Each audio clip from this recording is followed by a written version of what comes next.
တွင်းသမားချို့သည်ဂူတစ်ခုအတွင်း၌စပင်ဖြူဖြူအမွှဲနှင့်လူစမ်းတအုပ်ကိုဖမ်းမိခဲ့ပါသည်တိုးတော်သူတို့စပင်ကိုဂဟေးစောပြီးမျက်နှာစစ်စစ်ကိုမြင်ရသည့်အခါသူသည်တွင်းသမားတီယန်ယူဟိစက်နစ်ကြာပျောက်ဆုံးနေခဲ့သောဖခင်ဖြစ်နေသည်ကိုတွေးရှိခဲ့ကြပါသည်ထိုအချိန်တွင်အဘိုးကြီးလည်းသူ့ငယ်ဘွားကသူ့နှင့်အလွန်တူသည်ကိုတတိထားမိသွားပါသည်ဂူထဲမှာအချိန်ကြာမြင့်စွာနေထိုင်ခဲ့ရသည့်အတွက်အဘိုးကြီး၏စိတ်သည်အနှဲငယ်မူမမှန်ဖြစ်လာကအခြေခံစကားပြောဆိုနိုင်စွမ်းပင်ပျောက်ဆုံးနေခဲ့ပါသည်အိမ်သို့ပြန်ရောက်ပြီးနောက်တီယန်ယူကမိသားစုနှင့်ယင်းနှီးစွာပြုစုဆောင်ရှောက်မှုဖြင့်အဘိုးကြီးသည်ချက်ချင်းဆိုသလိုပုံစံပြောင်းသွားကထိတ်လန့်ဖွယ်ရာတိတ်မရှိတော့ပေတိုးတော်ရက်အနှဲငယ်ကြာသည့်တိုင်အဘိုးကြီးသည်စားခြင်းစိတ်မပြတ်သေးပါ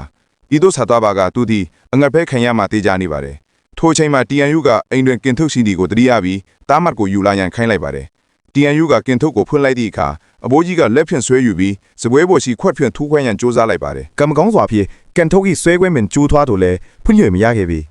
နောက်တစ်ခုလဲဟုအဖိုးကြီးကစက်တိုင်ညှိညူခဲ့ပြီးနောက်ဆုံးတွင်တီယန်ယူကဖွင့်ဖေးပြီးအဖိုးကြီးထံဖေးလိုက်ရာအဖိုးကြီးကလက်ဖင်ပင်ကောက်ယူစားတော့လိုက်သည်